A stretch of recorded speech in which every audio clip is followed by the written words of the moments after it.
Three. Well, hi guys, welcome to the LIS podcast. Here with our guest Rich, who does a multiple plethora of sports. I'll let him explain it all, or else I might get choked out if I get the wrong ones done. Here I have my co-host T, What's going on, people? and yeah, hi Rich. Hey guys, hiya. Nice to have you down. Oh, thanks for having us up. A classic. That's it. I actually had a great joke when I was at uni. I said everything's up north from London, and people looked at me weirdly. What do you mean? It's like, well, everything's up north from London. Every outskirt boundary of London, like city or town in London, is up north. It's like, what about like Exeter up north? Why? If it's not in London, it's up north. And I kept it going for 2 years until someone really was like, look, do you not know geography? I was like, no, I know geography. Yeah. It's a joke. It's like, this has been a 2-year joke. It's like, yeah. And you've been this angry for the whole 2 years. Yeah.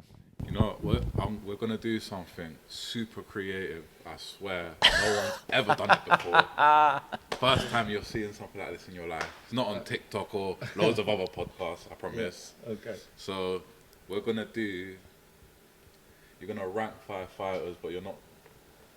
You don't Okay. know what they are. So we're going to throw 5 fighters at you, and you got to UFC. rank each one 1 to 5. So if you rank, let's say I give you a fighter A, for example, and you rank him 1, and then... You don't know who's coming after A to put him in the Oh. other. So, you know how, You might have seen it on the internet, but not on TikTok or any other podcast. Right. No, Okay. no. Super creative out here. Right. Okay. So I'm gonna look at my phone because like I'm looking at my phone. I'm focused. I'm engaged. Do you want me to throw a fighter out first? I wrote a few down here. Have a look. I'll just pick random ones. Ooh.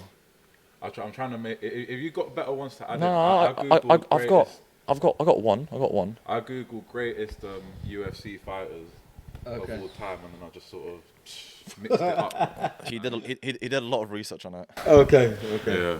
All right. Okay, so first one, we're gonna go Khabib. 3. 3. We. Anderson Silva. 2. Conor McGregor. You say it's top 5. 6 now. He has 6 now. I added 1. 6. Adesanya. Joint 6.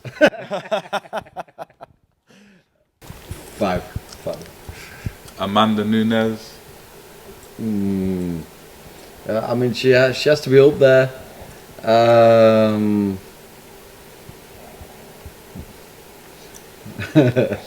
I'm gambling for that number 1 spot, and I'm waiting for a particular name to come up. So maybe 4. What's the last one? What, GSP? Yeah, GSP. George St. Pierre. Yeah. He's my guy, number 1. There we go. Definitely. There we go. I was waiting for him. I was waiting for my Okay. guy. He wasn't on it originally. I was like, huh, GSP, and he's like, he must have looked at it like, who? See, goes to show my plethora of UFC knowledge. I've only watched it I keep an eye here and there, but like the first time I watched it was McGregor Aldo. Yeah. Great fight to watch for the first time. Yeah.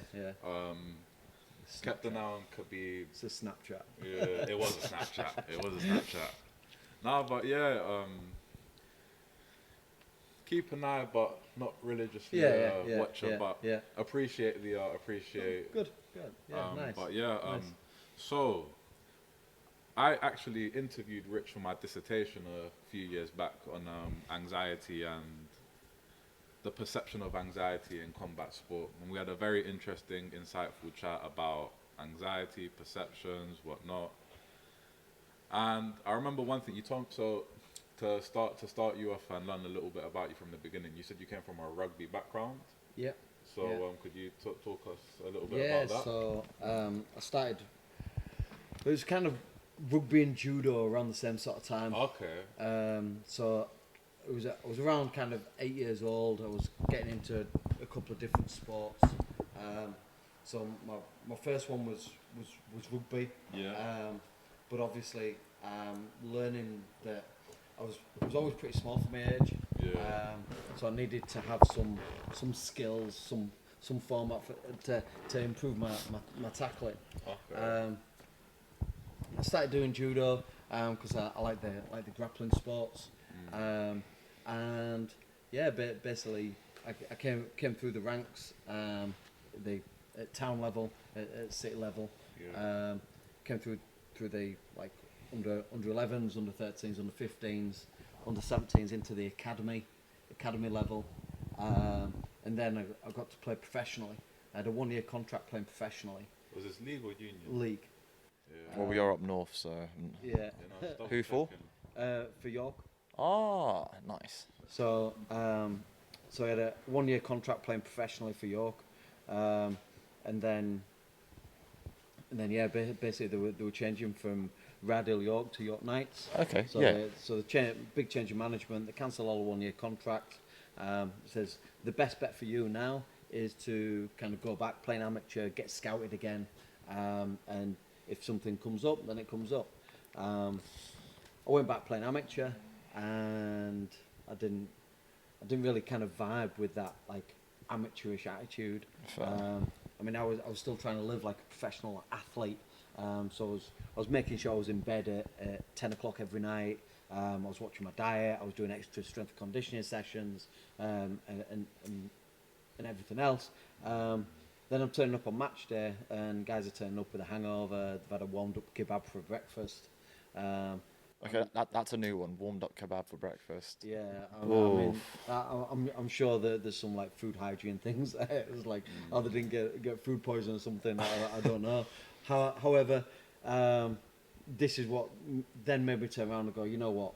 I want to put my energy into something where we're going to get the benefit of my returns. I'm going to get the benefit of the effort that I'm putting in.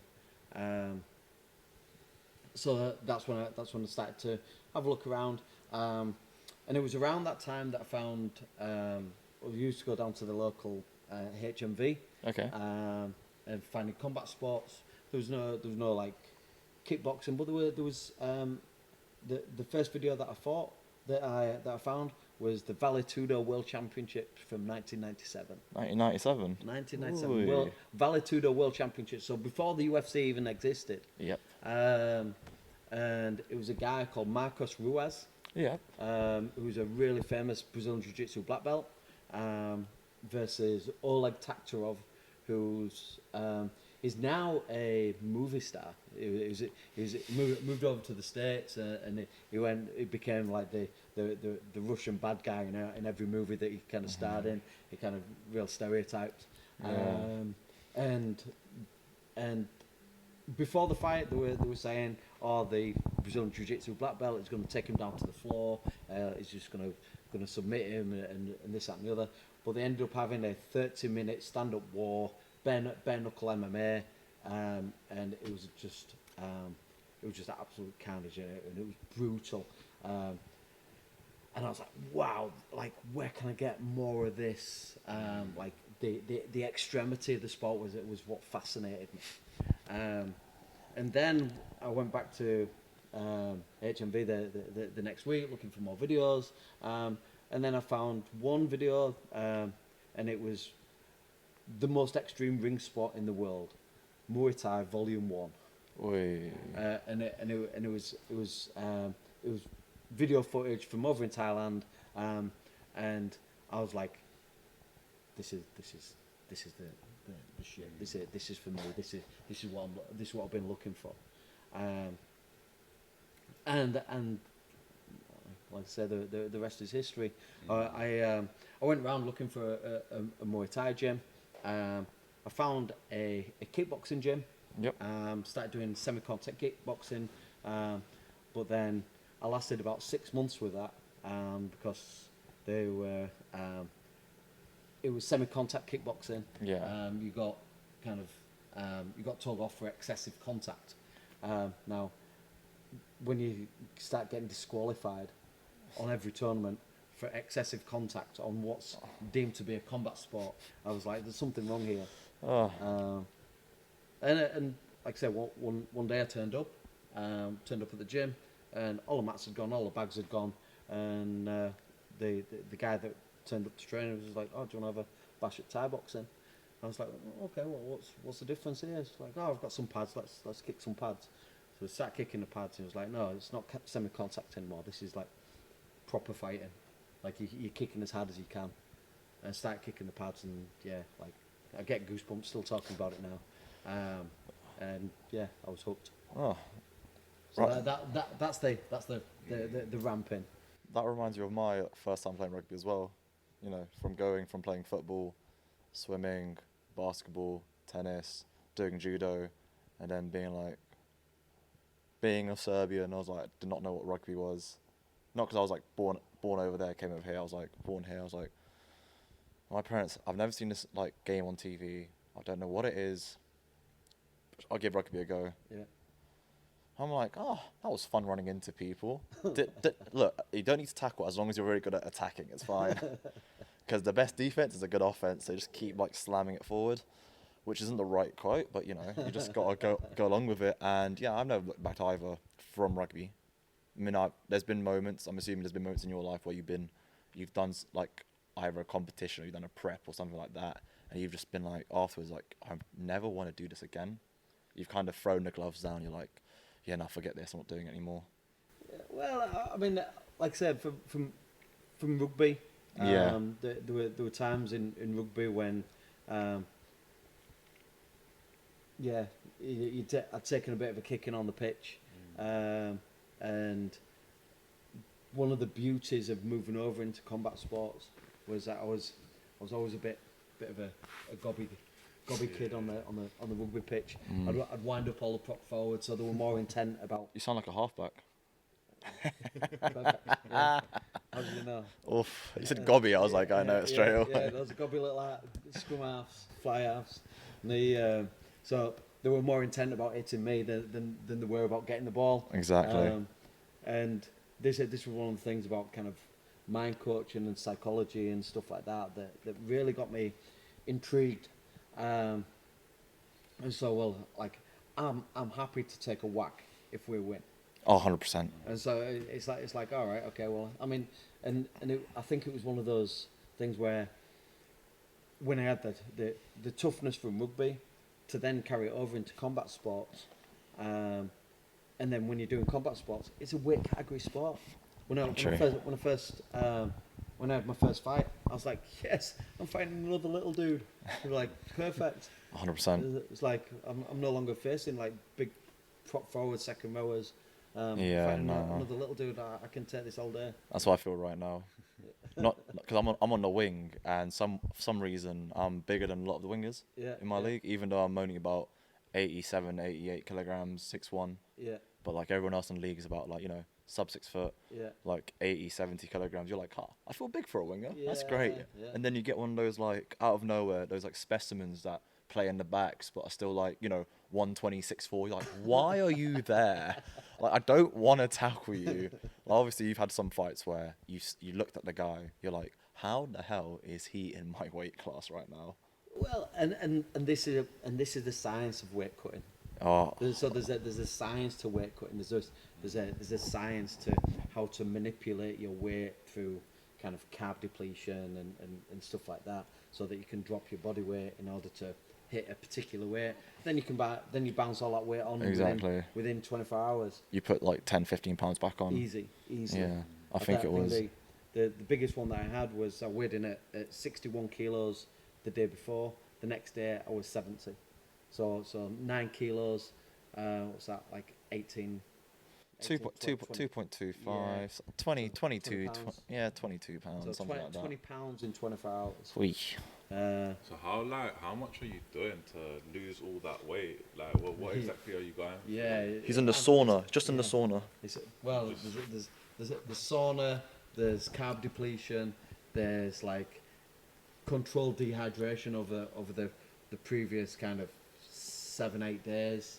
I've read about this actually. It's absolutely horrible. It's disgusting. You trick your body, so I read about it, how you have to basically, throughout that like week and a bit period, you start increasing your water volume, and then you slowly start decreasing it.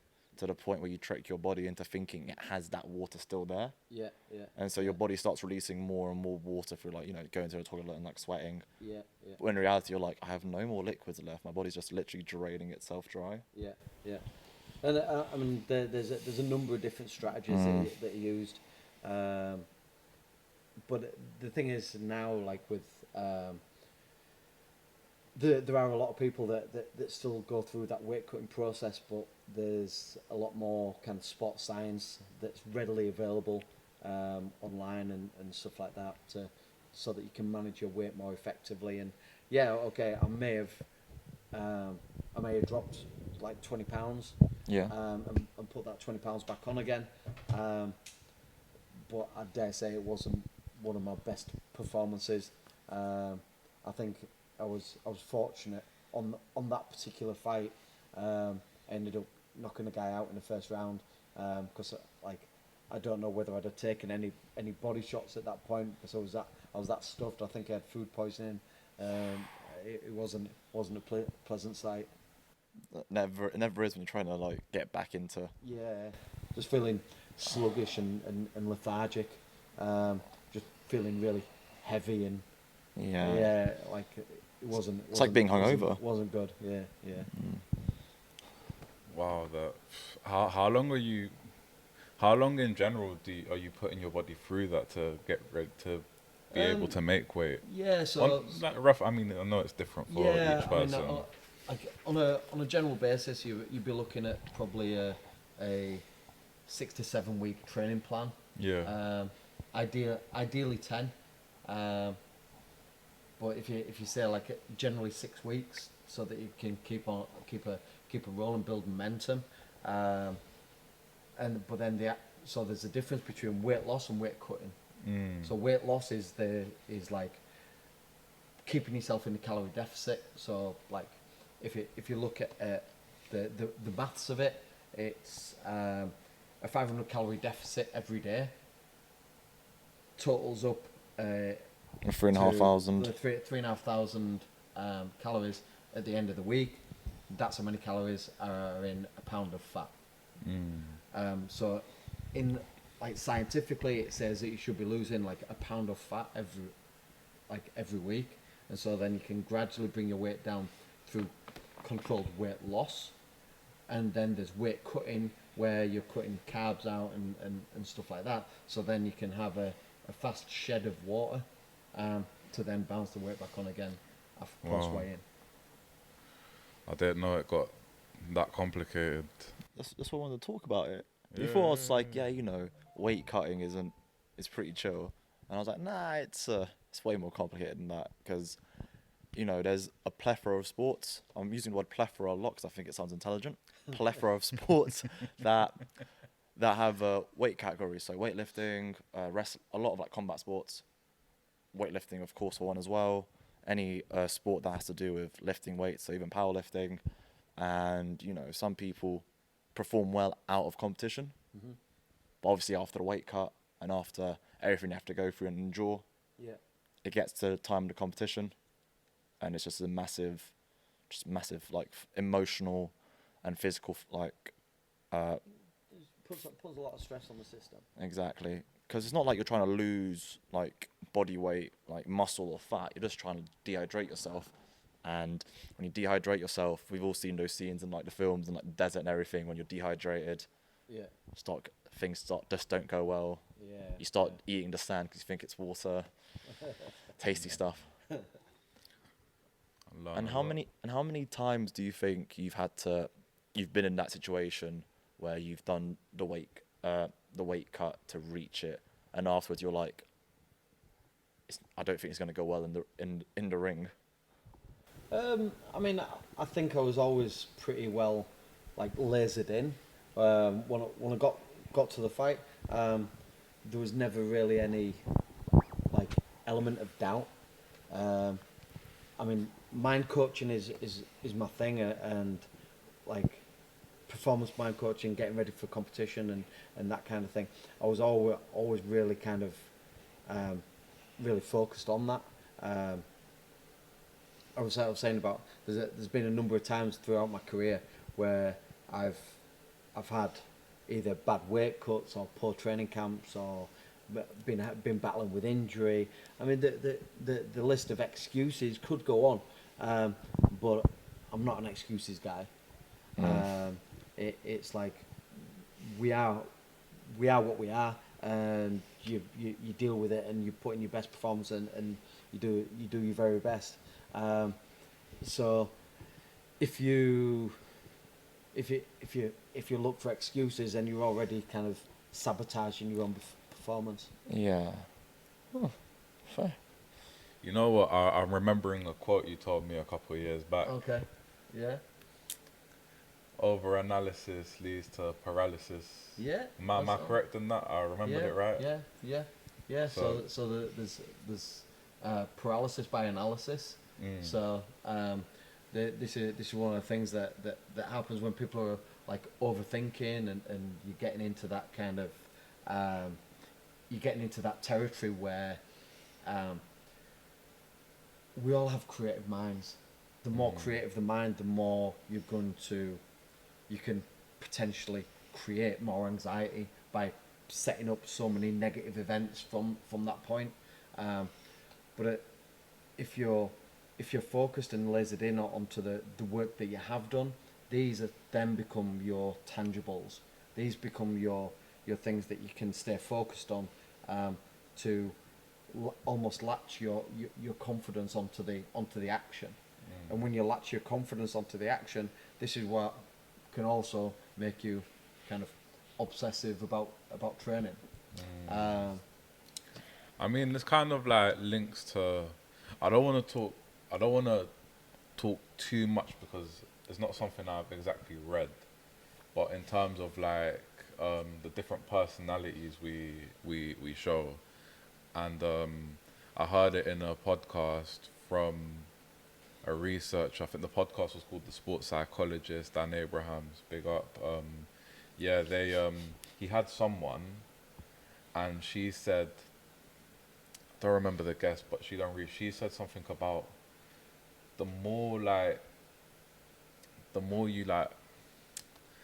emotion I'm trying to find a way Well, the more emotionally attached you are to a sport. the more emotionally attached you are to the sport or to what you're doing, the more detrimental and personal it feels when you lose or when you struggle or when it doesn't go well. And like, I mean, I'm sure there's a plethora of research and papers and whatever and conversations about that, but that balance, I guess. Yeah, I mean, like, whenever you're talking about elite sport, you can't be balanced. It's such an immersive process in order to get good. In order to be good, you have to be doing more than the average. And when you're doing more than the average, it becomes almost obsessive. And like, people sometimes say obsessive, don't be obsessive, or you're getting obsessed by that and stuff like that. Well, if you want to be good, then that's what you have to do. And there has to be a level of, like I say, a level of acceptance. Like, if you want to be good, then you are going to be obsessed. It is going to seem obsessive to other people, but that's because it's not their goal, it's your goal. You're chasing after the thing that you want. So in my world, in this sport, you have to be obsessed if you want to win. Yeah. But then, when do you get the chance to just be rich and not be the obsessed? Well, this is it. This is when we start peeling back the layers. And I mean, we all have masks that we hide behind. Of course. So, but if you're always doing that one role, if you're always in that role, like, there's no more. There's always going to be other parts of your personality outside of the sport, but essentially, that is you. You're going after something that you're chasing for, something that you're aspiring towards, and so long as you're not doing it because somebody else told you to, well, if someone else is telling you to, well, you're probably not gonna. immerse yourself as deeply as required. If you're doing it because you're chasing after it because you want to do it, then you're going to put in the work that's required in order to make yourself stand out. So therefore, that becomes you. So I was just trying to kind of unpick it as I was speaking. Then you explained it really well. So if you want it yourself and it comes from an intrinsic level of motivation, then that's who you are. Yeah. Like if you find the thing that makes you tick, the thing that makes you shine bright, then run with it. No, that's so. First of all, there's two things I want to talk about, or not talk like. I want obviously the intrinsic motivation part really important. Run with it. Yeah. You know, it needs to come from within you. Yeah.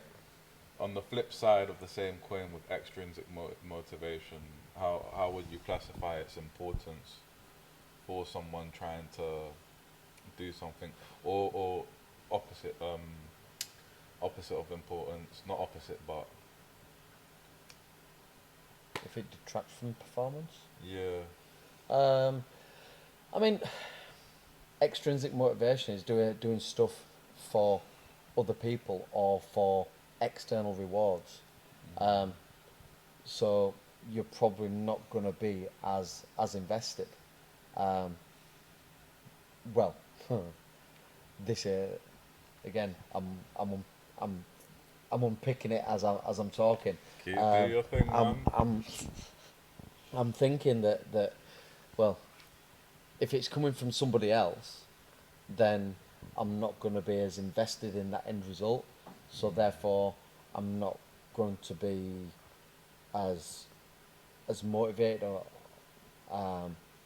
but if it has a reflection on my demeanor as an individual, someone said, if someone turns around and says, well, he's not motivated because I don't go the extra mile, well, have they sold the importance of this particular task to me? Now, I always like to think of myself as a motivated individual. So, being a self-employed guy, and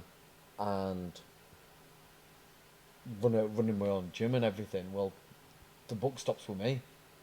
So, it's like following from Jocko Willink. It's that extreme ownership. It's that, well, whatever happens comes back to me anyway.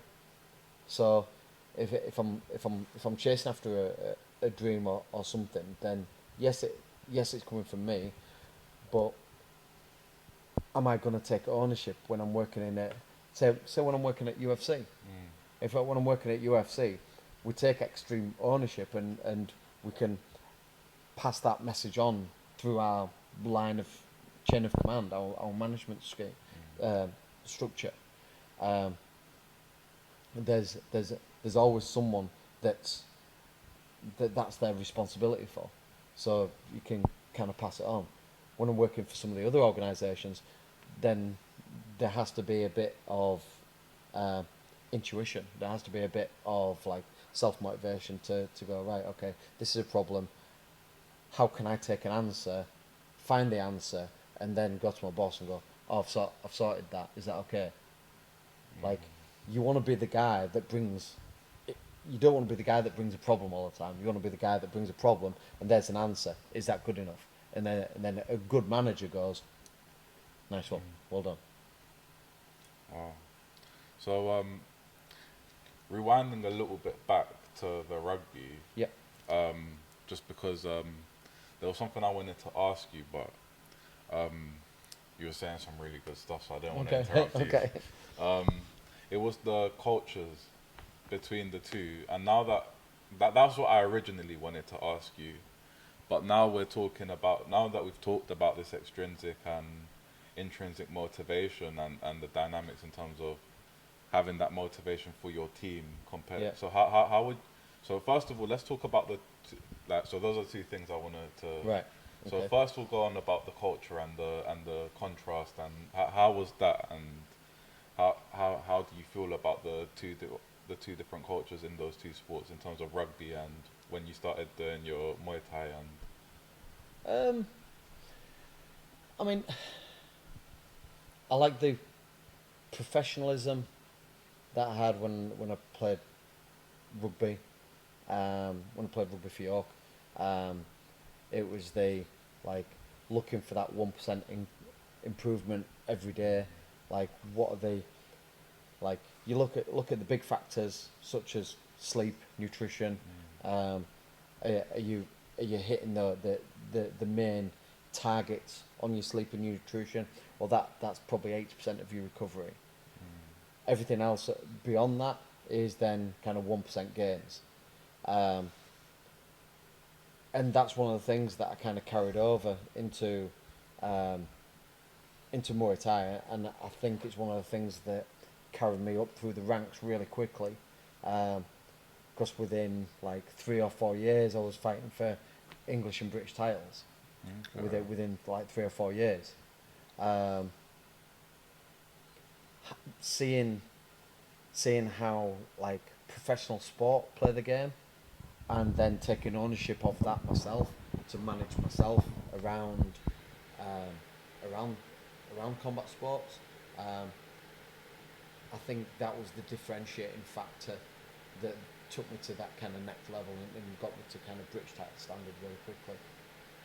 and in terms of the motivations, because it's obviously when you're competing in combat, whatever it is, you're by yourself. Yeah, yeah, And in rugby, well, you're not, even though there is an element of, I wouldn't call it yeah, combat, but yeah. there's an It was element of it. physicality. Yeah. How would you say that the kind of motivations you have differ in those two areas? Um, Personally, I don't think there is.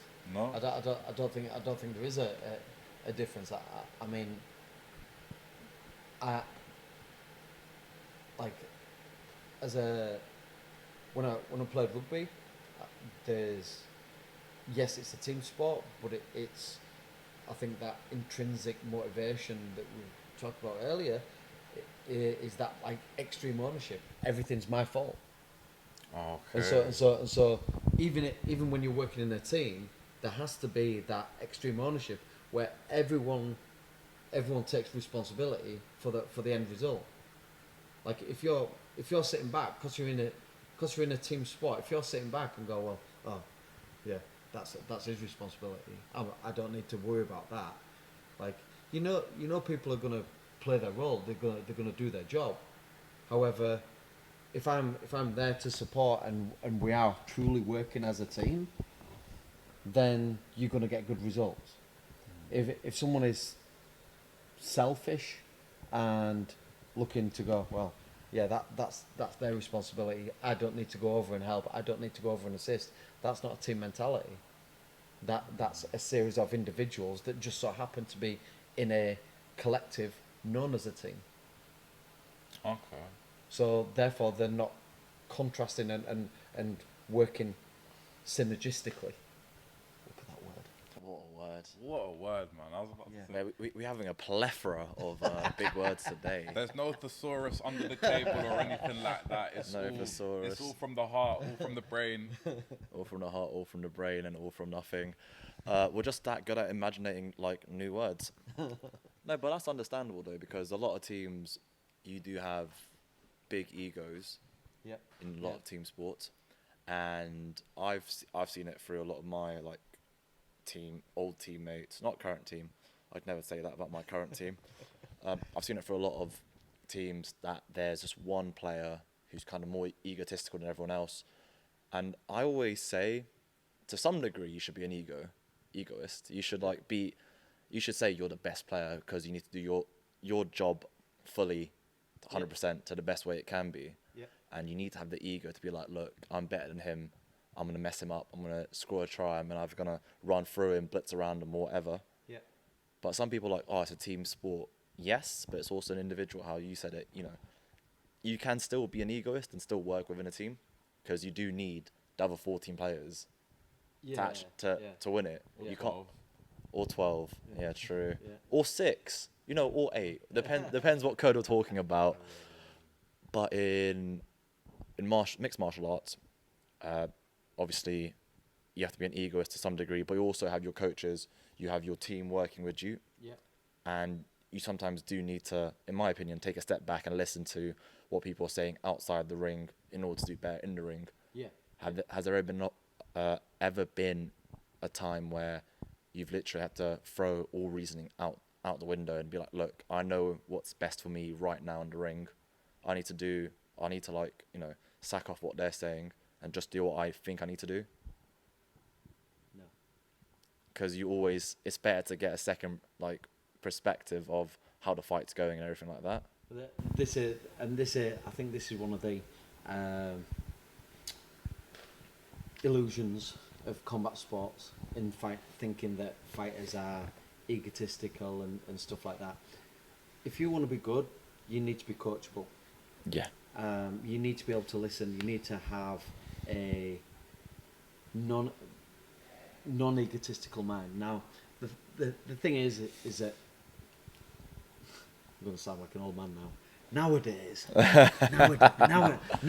with social media, yeah, everyone wants to be a superstar. Everyone wants to be the hero. Everyone wants to be the individual influencer that kind of spearheads a campaign or whatever. Okay, yeah, well, and that's why they have like press conferences after fights and things like that.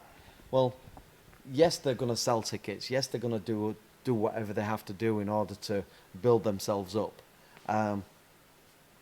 But when push comes to shove and you start talking about fight strategy, I don't think there's one fighter out there that knows everything. If you're egotistical in order to think that you know everything, then good luck to you. I bet you don't go very far. So going back to our motivation tool, we had extrinsic and intrinsic. I don't want to make any researchers or sports psychologists or whatever cringe, but we got the side of like, I don't know if you've heard of it or not. Is you got ego-orientated athletes and task-orientated athletes. Yeah. And so ego-orientated athletes are results-driven. They want to win. They want to finish first. They want to win. Okay. Whereas task-orientated athletes are. I'm not talking like there's two different athletes. These are two athletes fall into these categories. Like I'm sure. archetypes. Yes. Yeah. Like.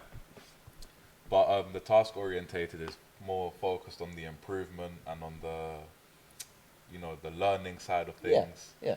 And things like that. So, because obviously that kind of brings me, you need that ego to have the drive and to do it for yourself. But then you need the talk about being coachable. How important is that balance of those two sides to be a successful combat fighter? Or to be elite level in anything really. What's the cookie cutter template and how to be an athlete, basically? Well, okay, so We won't quote you. It's fine. We won't put it into research papers, right. so you can get it wrong if you want. Okay. Oh, let me just go on ChatGPT. How to athlete 101. I think that. So I have a coaching trinity. All right. So my coaching trinity is, first of all, me and the athlete need to be cool. On vibes. Yeah. We have to be getting on. We have to be having conversation and no kind of underlying issues, and we've got confidence to talk to each other, and our levels of communication are on point in order to address any underlying issues. So then you can go, right, okay, yeah, we're tight, and there's no like hidden messages. There's no like, oh, he's a bit of a twat. I don't really like him, but I'll coach him. Yeah, I saw that just walking in. You have a nice little like notepad, and on the notepad it's the names of people coming in, and it goes sleep rating 0 to 0. Basically, you're asking them all about their sleep, nutrition, hydration, stress, Yeah. and seeing like, do you want help or Yeah. do you need help? Yeah. And I think that's like that's very classy, because normally you just have like a, you're in, cool, tick. You're here, sweet, tick. You're like, you're here, awesome. How you feeling?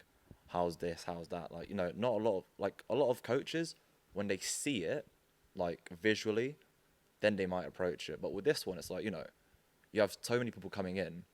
You're asking them preemptively. You're like, look, just fill this out. Like, just nice little questionnaire Yeah. on how you're doing. And Yeah. obviously that's sweet, because you don't have a lot of coaches nowadays being like, you're here, sweet, start start warming up. I don't feel that well. You'll get better into it. Just go for it. So that's the Yeah. first part. Yeah. Knowing your athlete, Yeah. vibing. Yeah, yeah.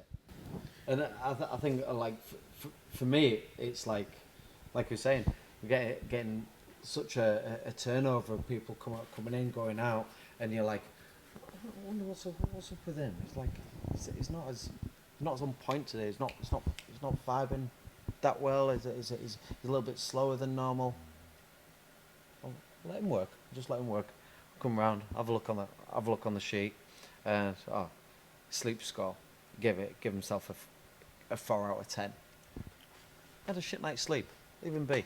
I know it'll be cool. I don't need to go like unpicking threads. Yeah. I'll just leave him be. Let him work it out, and there's that responsibility, which nicely takes us on to the second part of the Trinity, which is performance. Okay, so you're looking at, are they putting in 100%? Are they performing to their very best of their ability? On the sheets, it says that they're coming in at a 4 out of 10 on the sleep. If they've got a 40% performance, if they're putting in 40%, they're still putting in 100% of what they've got. Yeah. So I don't need to question it. Like they're working hard, and they're doing what they can with what they've got. If we're going to competition, we've had like 6, 8, 10 weeks of preparation. I know their level of performance. I know what their like maximum levels are. I know what their thresholds are. I know how they're going to react. I know what their reaction speed is like. I know when they're on point. Are they putting in 100%? Yes or no? Well, okay. If they're tipping off their performance, then okay, then that's when I have to step in with my 100%, and I'm coming in and saying, right, okay, what's the problem going on here? And then lastly, the third part of the Trinity is results. Are we winning? Now, sometimes that's within our locus of control. Sometimes it isn't. Okay, like a lot of the time, like the results part isn't within our locus of control. The fights are matched on an even basis, and so long as me and the fighter are right, and so long as they're putting in 100%, then we're good. Okay. If I put results first, Yeah. and then everything else kind of falls off behind that, then long and short of it, I don't want to be teaching a lot of dickheads. I don't want people that I don't get on with. I don't want to be teaching people that have low moral values. I don't want to be teaching people that using the skills in here to then go out and mug people. Like I feel as though I've got a social responsibility in order to be kind of policing that. Like they say on Spider-Man, with great power comes great responsibility. So when you're learning how to fight, you're learning competition, you're learning combat sports skills. You're getting a superpower. You're learning how to beat people up very easily. Yeah. And there has to be a level of responsibility that comes with that. So, yeah, like I'm going to be vibing towards people that I do get on with. and they're going to get the very best of me. And if people are trying to get back on the straight and narrow, I'm going to help them the very best that they can. But then we'll work on a three-strike basis. Fair. Like I've told you once, like you need to book your ideas up. You can't be doing this. You can't be doing that. Right? Okay. Well, are you going to listen? Are you coachable? Are you going to listen to the advice that you're being given? Yes or no? Yes. Okay. Good. Now we can start working together, and that works well. No, I'm not. No, I'm not going to listen to you because I'm making money. Blah blah blah. Whatever. Then I don't think we're a good fit. Fair. And like I say, that's a level of responsibility. So, with level of responsibility being mentioned, yeah, how did it come about you starting up and opening this gym, this facility? Also, congrats on 12 years. Thank you very much. Thank you. Did some Facebook stalking. I found out it's fine. Yeah, well, like I say, we've been through some rough old times through COVID and stuff like that, and yeah, it nearly shut us down. Did you not count the years of COVID during the thing? Because it says 2008 you guys won an award, and then it's like, well, have you been in this unit here for 12 years? This unit here. Okay, 12 years. makes sense. But the whole like. So the Chok D as a Muay-Thai gym. Yep. Was first established in 2005. There we go. That's what I was like. I saw it. Didn't make sense. Now it makes sense. Yeah. So then 2011 we opened up here. 2008 was our first time of being nominated as on the National Fitness Awards. Yep. As one of the combat zone gyms. That's when it was my organisation, but then we was running out of the local fitness first, and because of our link through the sport network and fitness network there, we got passed on through the National Fitness Awards, which was pretty cool. Nice. And yeah, so we've been here since 2011. It was actually 11/11/11. 11/11/11. Yeah. What a day! Yeah. What a day! Yeah, What a day! So all neurologists will be loving that one. Those angel numbers are really lining up here. It's perfect. The stars align. So that was the start of it all. And yeah, kind of just kind of grown from there. I've forgotten the question. What was the question? Oh, I've forgotten it too. I think we were just talking about like how you started up, stuff like that. yeah. I think Yeah. So I think that pretty much you've answered it, except for how you've done everything except the initial. How was it conceived? yeah. So Big words conceived now as well.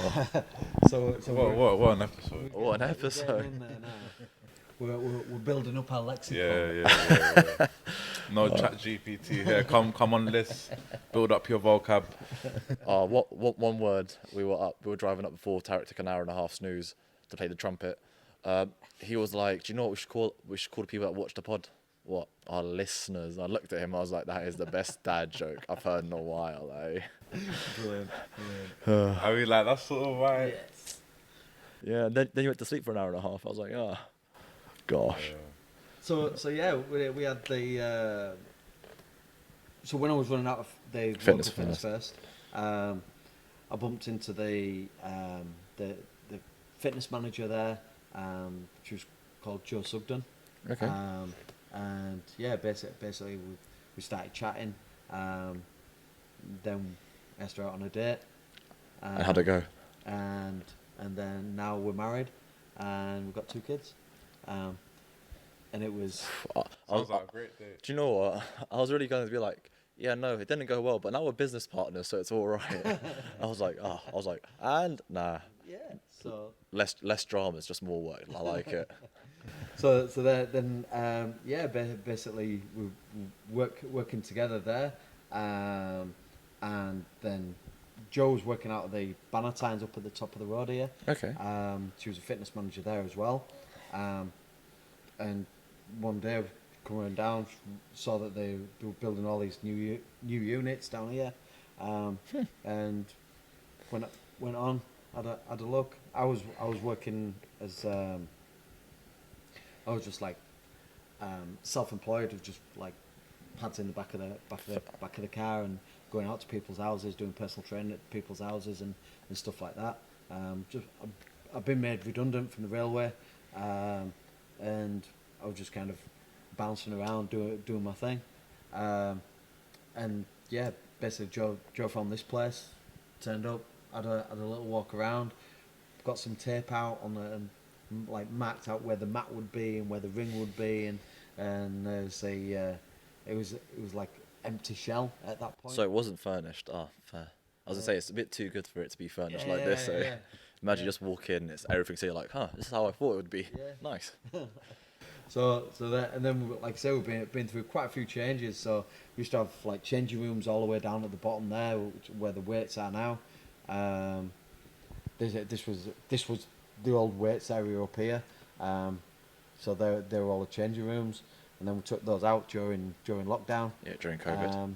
Yeah, crazy times. Yeah. It's 3 years ago, huh? I know, it's madness. Crazy, man. Yeah, because you couldn't really have people like kind of getting. You couldn't have that many people here, so it was, so changing rooms got. Yeah, we had to kind of optimize the space and that kind of thing. But now, like I say, we've got these like little corners here for all the parents to have like chill out time and stuff while the kids are kids are training. Nice little whiteboard as well to put right in the middle so no one can see what they're talking about. Yeah, that's it. So we've got that's all the youth sport stuff. So that's one of the things that my wife's running now, is a youth sport institute. So we take athletes from around York, loads of different sports, and then we do strength and conditioning, diet, nutrition, and performance mindset work with them, which works alongside my personal training, the York Performance Institute, and yeah, basically we're doing this similar sort of thing, just with different target markets. I like how much of an emphasis you guys put on the psychological side of things for these athletes and the behaviour. Yeah, it's the foundation to everything. Like if your mind's not right, you're setting off with a bad tack. So, I mean, yes, you can lean into athleticism, but athleticism is only going to take you so far. With a winning mindset, with a performance mindset, like the world's your oyster. So how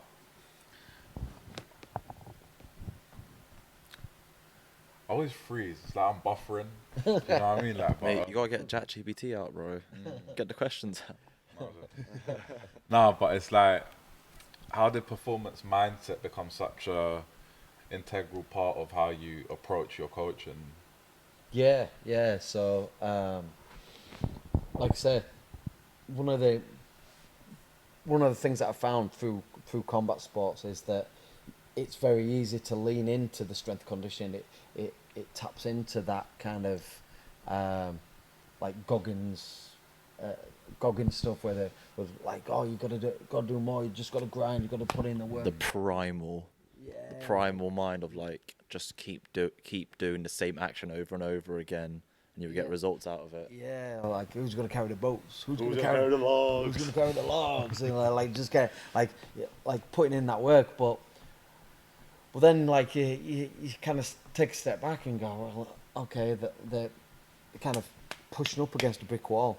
They get like pushing up against that kind of glass ceiling, because they're not managing their own like self beliefs of what they could potentially get to.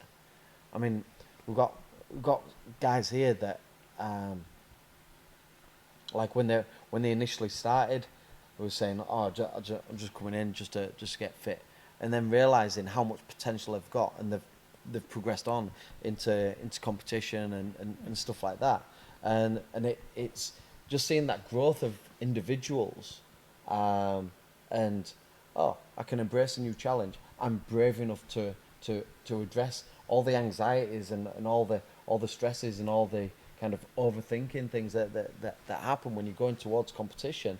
That it feels absolutely fantastic to me that we can inspire people with that degree of self belief that they can go for this. But like I said, like we're like living that lifestyle. We're working towards these like aspirational dreams all the time. So I think it's just one of the just our kind of style of coaching that with positivity brings more positivity. It's almost like manifestation. If you manifest it, it will come true. That was so deep. Believe.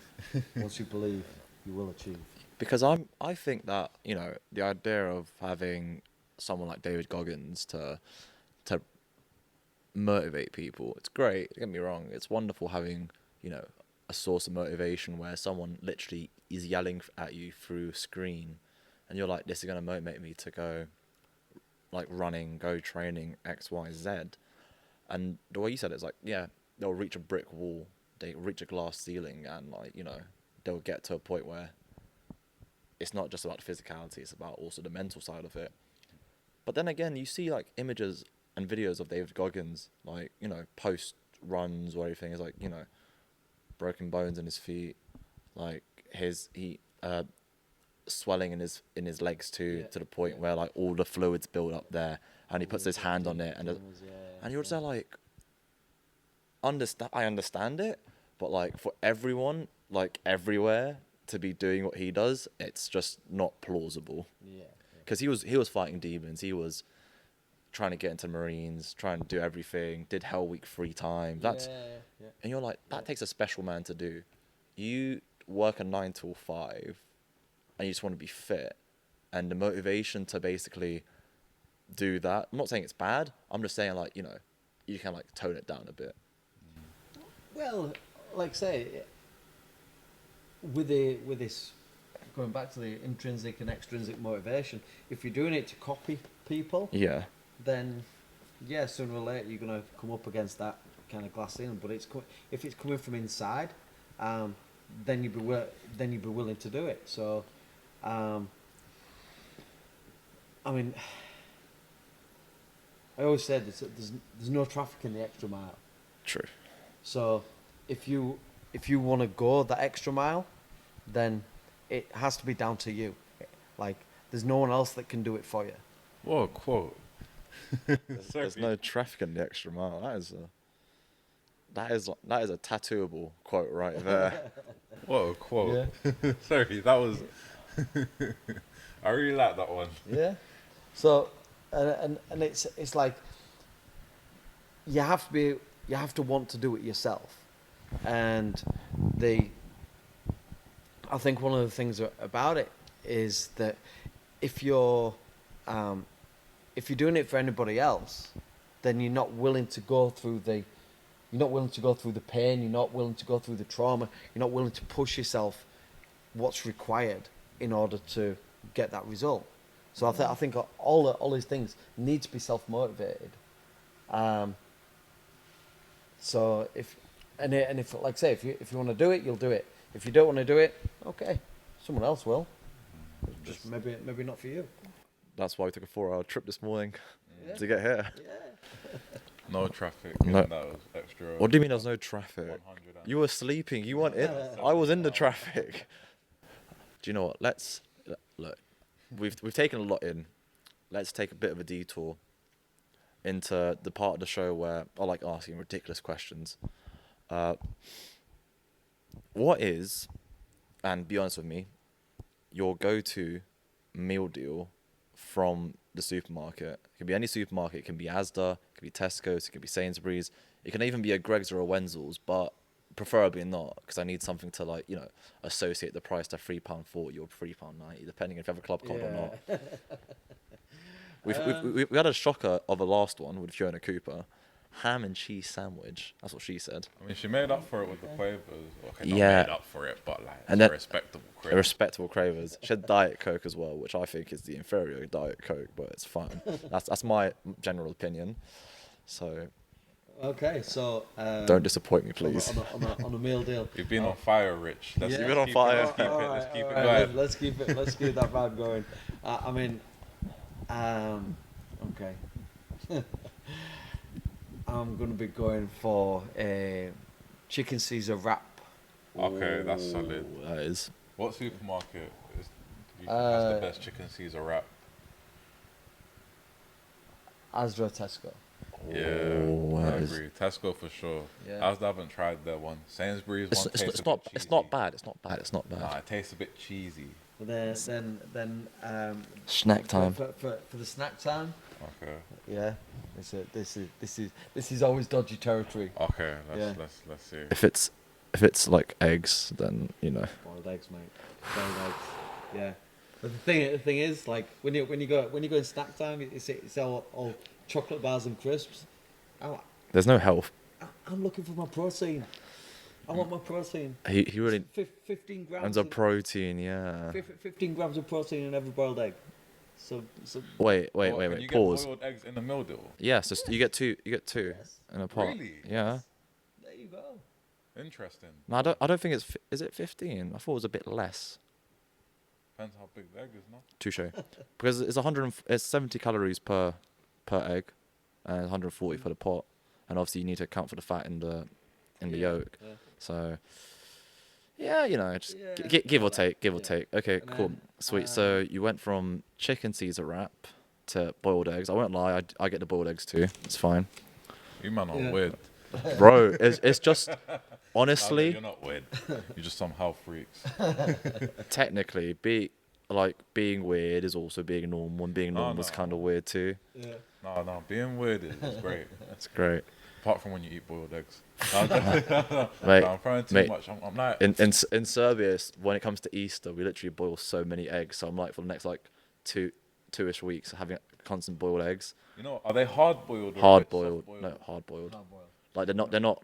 There's no orange in the middle. It's like Yeah. grey. Yeah. I'm not like boiled eggs are alright, yeah, but when they're hard boiled, I don't know. I can't stand the yellowness. You get like it's just a bit.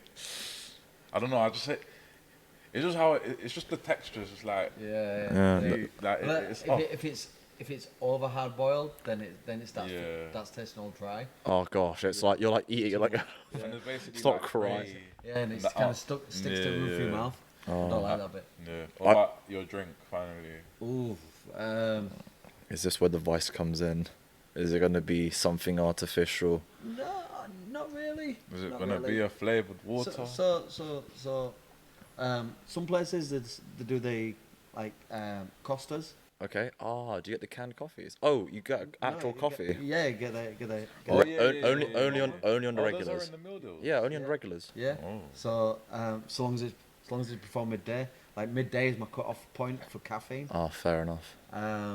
Like I'm a bit caffeine sensitive, and like one of the things that got on a thing here, saying about improving your sleep, about getting good sleep. Get good. Nice. Get good sleep. Like what are the things that you need to do to get good sleep? So 10 hours before, no caffeine. 3 hours before, no food. 2 hours before, no drink. 1 hour before, no screens. Like 10, 3, 2, 1. So when you're hitting that, then like midday is my cut-off point for caffeine. If it's after midday, then I'll probably go for like one of the innocent fruit smoothie ones. What coffee though? Or black Americano? Americano. Health freak. That's what gives That's what kicks you, eh? Yeah, that gives me a little kick. Like if it's if I go to like the normal drive-through Costa, Yeah. I'll get like a chai latte if it's after midday. Fair. Yeah, Not- I like a little bit of spice. A little bit of spice. A little bit of spice. Well, Chai latte sounds alright. So. You know, what, this is better than the last meal though. don't tell Fiona that. She'll know. I'm sure she's gonna listen to this whole thing. I'm actually gonna clip this one portion out and send it to her. You just send it to her. Yeah. No, Why if you ever get why you outing me like that, bro? if you ever get the chance to, in Sainsbury's, they do a great sandwich. It's you know what I'm gonna say, don't you? Yeah. Bacon, brie, sweet chili sandwich. Okay. It is, All right. and you still get your boiled eggs and your instant smoothie as well. Oh, there we go. There we Exact- go. Yeah. Okay. I'll hold you to that one. Oh, please do. If you don't like it, then it's not my fault. Well, coming up on your channel, Coach Cadden. Yeah. Come on, Coach Cadden meal deal reviews. Meal deal review of just Bo. Terrible sandwich choice. Dang it, not again. Yeah. Yeah. Okay, so Disappointing. Disappointed. Not the first time. Humour. I wanna, because the gym rules have intrigued me now that you point, okay, that they caught my attention. Like, I don't know, you got a lot of stuff going on with the I've got the board, got the whiteboards all over the place, mate. I like bubble that. writing. Yeah, that's my. Yeah, What- even the show Hopi as well. There's like writing there too and prices like. You're a waste, man. No, but so how were these rules born? Like, come together? Not these rules. I mean, Yeah. like this poster. Okay, so Cool. one day I was teaching, and the kid called me Mush. Mush. Hey, Mush. Is that a northern thing? Yeah. Okay. Oh no, my mate called that. He's like, "You're right, Mush." I was like, Mush. huh? What Yeah. is this? What's mush for context for the southern Uh, ignorance? it's like, well, just conceive of the word mush. What do you think mushy, bro? Like Oh, wet yeah. toilet paper. What do you think? What do you think mush means? Or it's like wet toilet paper Like after. soft? Yeah, like soft, like non-formless, like just lump. But Oh, I thought it was like a nice word, like an But if you want- term, like, yeah. right, mate. Yeah, well, But I didn't take too kindly to it, given Wow. that we were in a martial arts class and you're coaching them. I'm coaching them and I'm expecting levels of respect, and the kid turned around and called me mush. I was like, that sits uncomfortable with me. I'm gonna ride on past it. I'm gonna teach you what you kind of alerted me to. Stay on task. This and this. This is what you need to do. Yeah, okay. I walked away. It's like, he called me mush.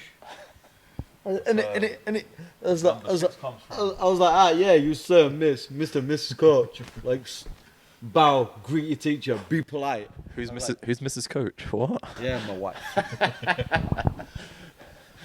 So- Being called mush. Oh gosh. That was like the main Yeah. trigger for Yeah. this list. And I mean, obviously that was like COVID times. One of the bugbears, yeah, don't put shoes on my mat. Yeah. Having a yes attitude, like coming in and was like 10 press ups. Oh, I can't do 10. Oh, like, I was like, don't be a fun sponge, yeah. Don't be a negative Nelly, yeah. Like if you're coming in, like do your very best. Yeah. If you come in, you've got a yes attitude. You're gonna get more out of the training. Okay. Bow agree the teacher. I mean, it's a martial arts gym. yeah. So that's why you have no shoes on the mat as well. Coming in, doing the Ys, doing the bows, be polite, using terms. No whinging, no excuses. Yeah, you like coming in. See on the board, on the far side. Yeah. Any complaint about the cold? It's 50 burpees. Any complaint about the what? Cold. Oh, Good, the cold. good thing I'm not in class here, or else I'd be doing at least 100 right now. There we go. I'm So- happy the heaters are. I'm treating you. Oh man. I'm Honoured. I'm entertaining guests. No, I've got the heaters on. Oh gosh. amazing. It's amazingly So cold. It's wonderful. it's already great to get you down and have you on. Coaching and learning, both putting 100%. Okay, so you got the. So this came from a communication model that I've been reading. It was like, in a coaching relationship, what should the balance be? And it's saying like, oh, it should be 50-50. It's like, well, if you're putting in 50% and I'm putting in 50%, it's a 25% chance that the stars are going to align in order to make that happen, so that you get the best results. I don't like them odds. Like, I want you to put in 100%, and I'm also going to bring 100%. Therefore, we can be the best that we can possibly be when we're functioning together. So, we should be putting in 100%. There's no I in team, so helping out your teammates. Yes, people are going to struggle. People are going to find it hard. That sooner or later you're going to get up to your cardio threshold. You're going to get up to your fatigue. You're going to start hitting it, your fatigue levels and stuff like that. Well, okay. If you can encourage your teammates on, happy days. Yeah. That's how you become cohesive as a team, as we were talking about earlier. Yeah. Encourage those who are struggling. Teams as strong as its weakest member. The rising tide raises all ships. If everyone gets better, everyone's level increases. If we can increase the expectation level of a beginner, then it's going to mean that our better guys are going to get better. If it's a race to the bottom, like, what's the bare minimum that people want to do in order to, if they want to train, well, you're not going to get very far very quickly, and then it's going to be crabs in bucket as soon as people start getting better. And this is what we're saying about having that positive attitude and having positive vibes. Intense focus during a session. Yeah, not checking your phone. Yeah, like, this should be like an hour to escape. Fair. An hour and a half to escape from the world. Yeah, put your phone down. You don't need the stress. You don't need to be checking your phone. Like, okay, granted, some people are on call.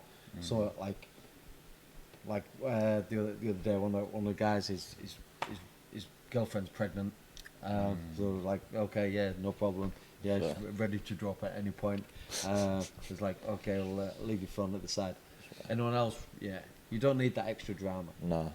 Yeah, and just leave it alone for an hour. Yeah. Your mum's texting you, lunch is ready.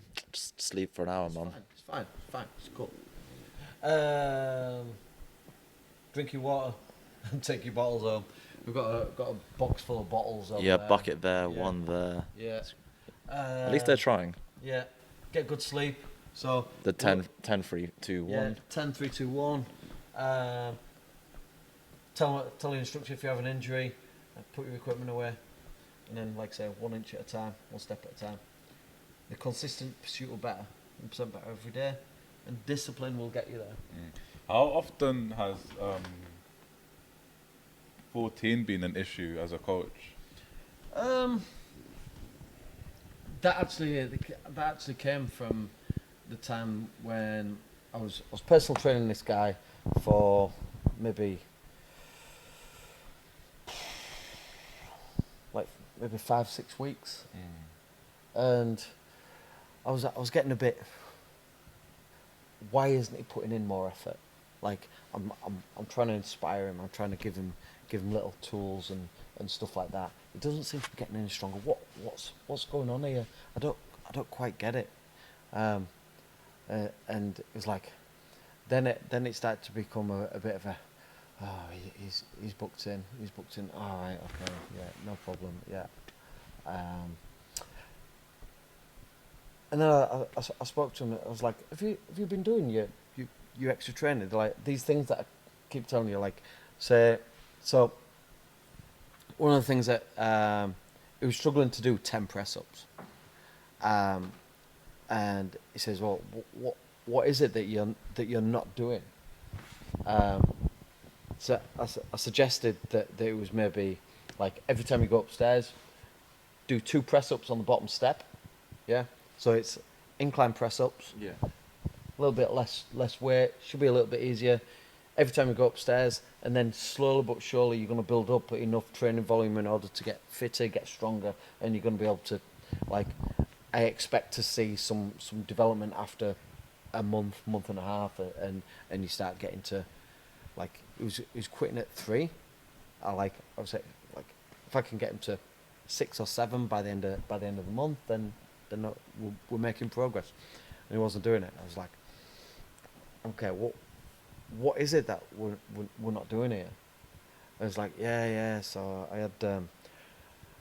had a stroke 6 weeks, like 6 months ago, and I'm just starting to get back fit again. And I was like, maybe that's something that you should have told me before we started training. Like, you didn't write it down on your PAQ. You didn't tell us about this, that, and the other. I was expecting you to say like a sprained wrist or a shoulder or Yeah, something. yeah. Like, I was like, mate, you had a stroke. That's like, I wouldn't be pushing you the way that I've been pushing you if I'd have known that before. yeah, that's. But it was only 6 months ago. It's fine. Yeah. Is that what you said? Yeah. And I was like, Alright, that's putting his life in danger, really. I know. That's putting you in danger because you're putting him in danger. Exactly.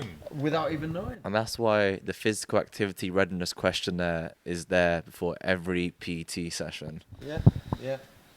So The one thing I learned at uni. Nice. we address it. We address it in the rules. We've got the PAQ, so layering it in like several times. We're repeating questions, and then like it's now become my kind of go-to. Like every time you're having a PT, like, is there anything I need to know? You're fit, you're healthy, like everything still. I think still good. I think the way to get through to people is you got to give them the PAQ 3 times. Right. Okay. Because obviously those questions are repeated. Yeah. If they repeat them enough times, they might get like bored of it. Like, fine, I'll tell you. You're like, oh, fair enough, cool. Persistency is key. Just grind them down. Exactly. Just keep asking them the same thing. It's like, you've done it. Yeah, cool. Here you go again. It's like, no, it's part 2. It's part 2. It's part 2. Yeah. Just make It's sure like- you read it through. It's like, why is it asking my details again? Nah, no details, mate. See, it's just. No. Oh I god. thought when you said 3 times, like 3 different occasions. Like, No, same time. You take like the detail threshold off the first page, and just it's like, here you go, mate. I need part 1, 2, and 3 done before we start doing anything. There's a yellow one. There's a pink one. There's a green one. Exactly. Okay, so something that I like to, because I follow your Instagram, I've seen your posts, like. Yeah. So something I'd love to ask you about is your work in and around the UFC, Yeah. and how that came about, and well, what it's like. So Yeah. It's awesome. yeah, I love working with the guys there, and it kind of came about through when we first set up here. There was a guy from down London, and he was a firefighter down in London, and his missus was in the army. His missus got posted up in York, and basically it'd do like 4 on, 4 off. So he'd have like 4 days down in London, 4 days in York. that's intense. Yeah, and then when he was up here, he was looking around for a jiu-jitsu gym.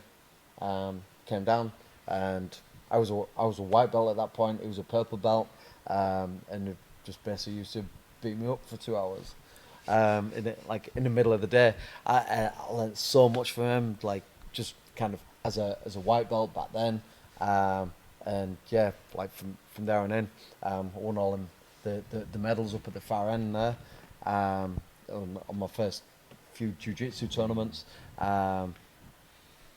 and yeah, basically that was the first interaction that I had. He was then working for an MMA promotion called Bama. Like remember Bama? It's like Allah, but without the. It's like Alabama, just without the Allah. That's what it. So the British Association of Mixed Martial Arts. Okay. So that was a promotion. I thought there was no governing body for the mixed martial arts. Well, there's now EMMA, so Okay. English Mixed Martial Arts Association, um, and yeah, so basically we do the.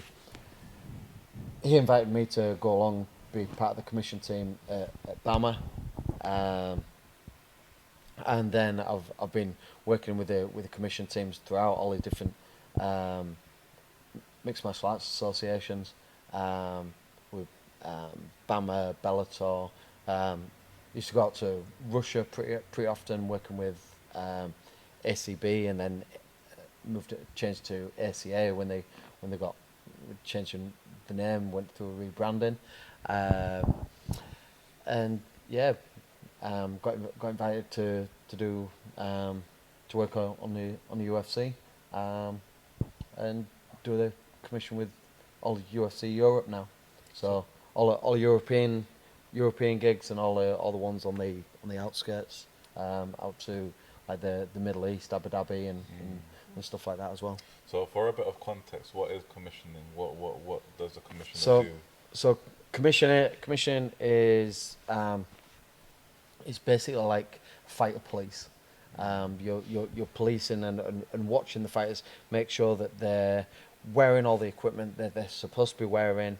We're a safety, we're another layer of safety, so that we sign the wraps off and make sure that they, because we've got independent hand wrappers, and some fighters like to have their own coach wrap their hands and stuff like that. So we need to make sure that those are done correctly.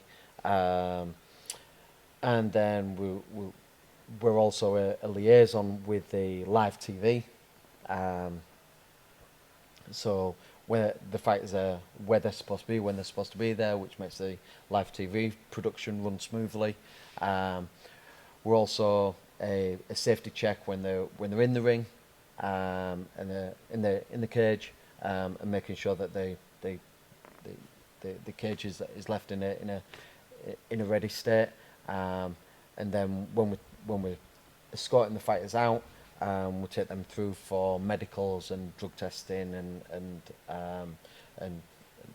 their exit protocol. So you're looking after their well-being essentially. Yeah. So it's kind of fighter police. Partly. Yeah. So policing the safety aspect, working with the live TV production, and then making sure that the fighter safety and looking after their well-being afterwards as well.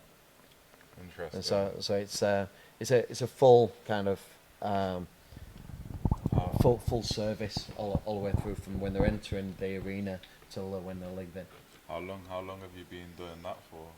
I know you've been to like quite a few events. Yeah, so I think it's probably 8 years now, 8 years, 7 8 years that I've been doing that now.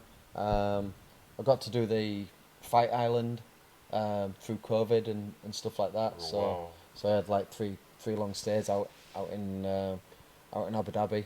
So I had like 5 weeks, 4 weeks, and 3 weeks out there.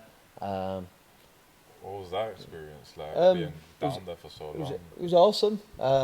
Like they could have kind of taken us out and let us come back in and stuff like that, but like cost effective wise, and with the safety protocols that they were layering in, so the whole of Yas Island was isolated. They had police escorts like to and from the airport, and we was in a sealed kind of clinical environment.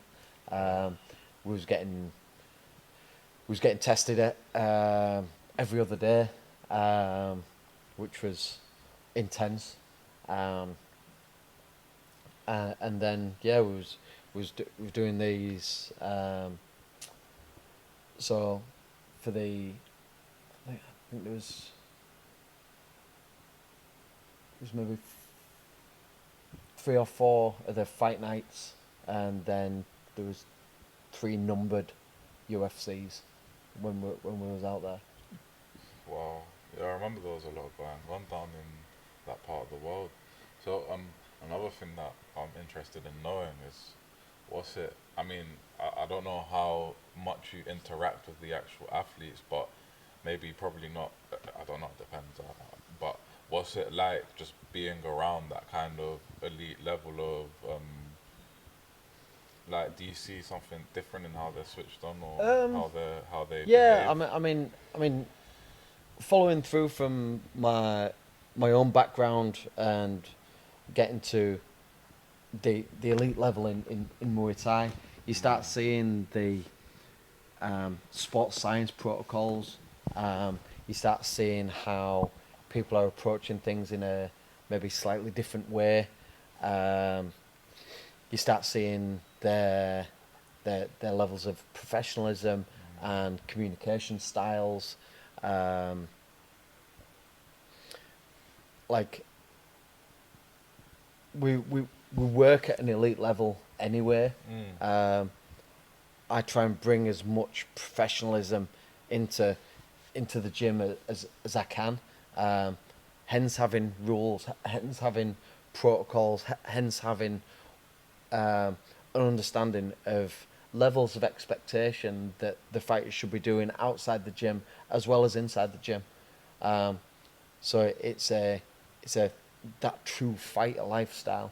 So a lot of the time it's just kind of qualification to what I'm doing and that I'm on the right track for breeding high level martial artists.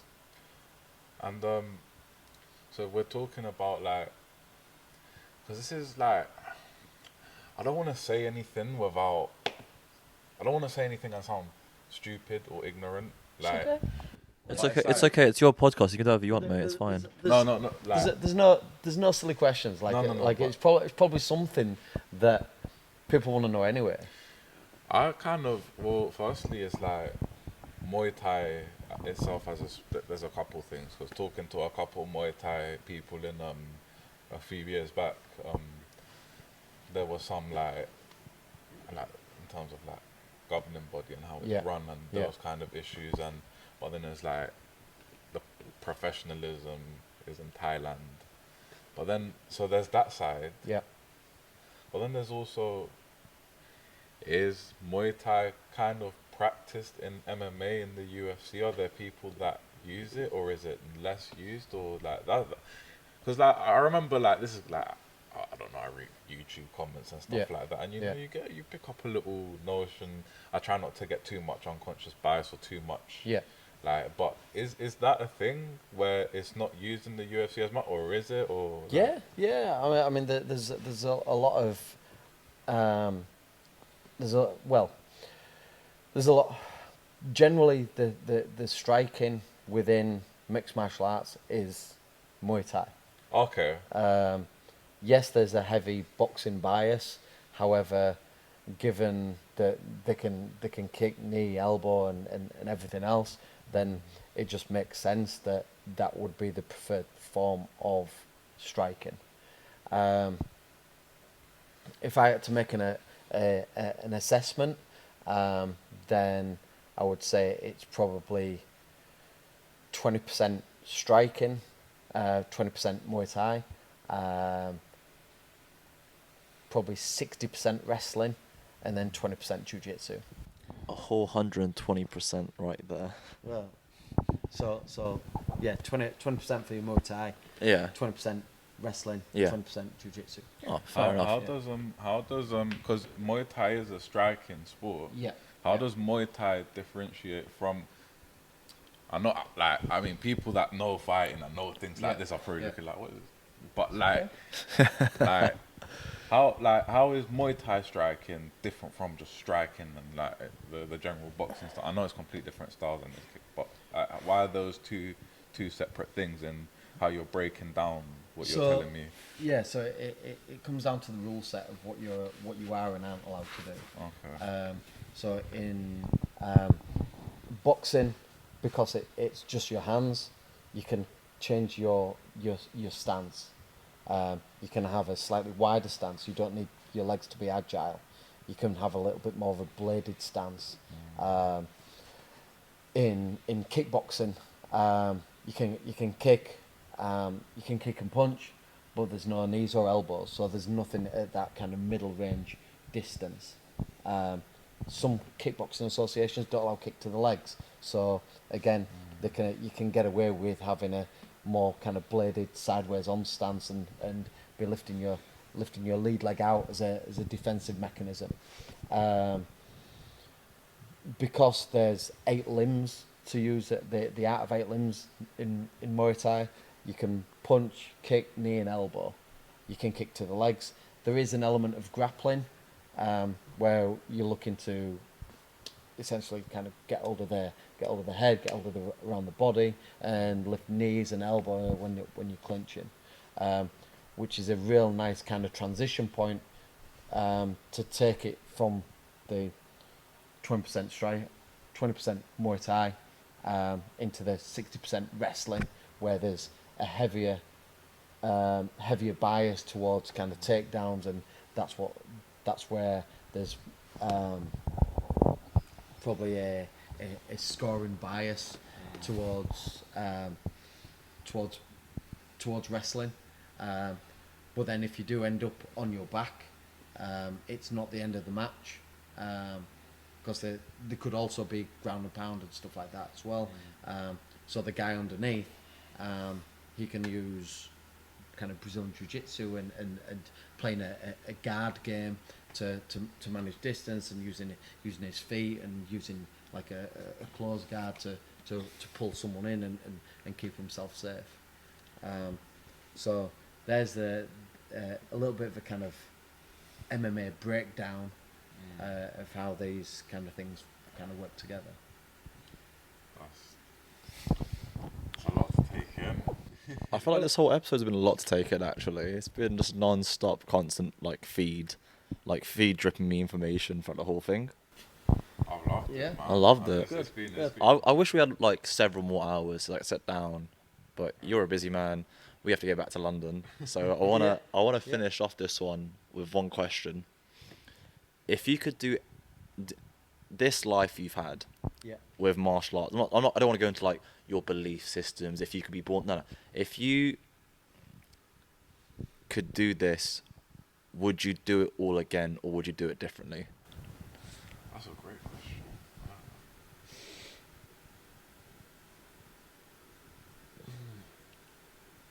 question.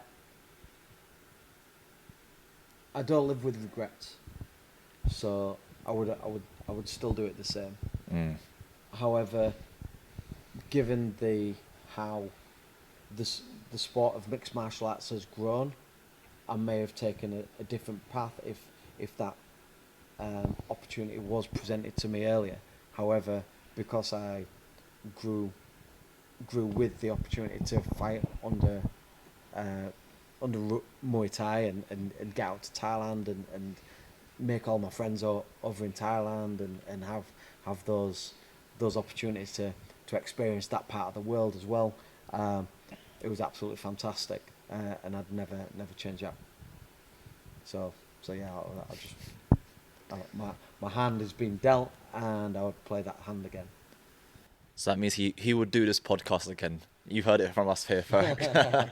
Rich, thank you very much for being on the podcast. Absolute pleasure. It's been a very insightful and very interesting talk, and I think what I've enjoyed most about this is seeing your body language and your enthusiasm when you're talking about Muay Thai and martial arts and different things, because you're showing how passionate you are about it, and that's what's made it really good to listen to and to you when we're speaking. Thank you. Not just the athlete, but also the coach, and by far the fact that you thought about what drink you want in the meal deal, not just it's gonna be Diet Coke or water. Now you're if it's pre-12, it's a black Americano. If it's post-12, it's... there we go. There we go. It's consideration. It's your moment. Sweet. I got a fun fact. I love my fun fact moments. Okay. Fun fact. You ain't got one. We are in York. Actually, no, I wasn't ready for this. He's been slagging me off the last few times. This is your fun fact, bro. Give me 1 second to think about it. We ain't got time. Thank you very much for listening to the podcast or watching it. Big thank you to Rich Cadden. Thank you. You want to link your socials and things like that? Yeah, so if you want to have a look out for us on Instagram, my handle's Rich Cadden. The gym is chocd.gym. And then we're also on Facebook and Twitter and X. There we go. Get with it, man. Get with it. I've been saying this same thing for And I still 10 call years. it. I It's refuse still to call called it. Twitter. I refuse Yeah. to call it X. X now. X, It's like X, a porn X. site with the app and I stuff know. like that. Man. Dodgy. Be careful. Don't be careful. We'll get cancelled, mate. We'll get cancelled. We won't be able to. They won't allow a list. I love X. I love it. Sweet. Like, subscribe, follow. Our links will be down below too. And sweet. Thank you very much. Big love, people. See you in the next one. Thank you very much, guys. Capcom Cap. Sorry, Cap. I'll put the subtitles of that down below. No worries.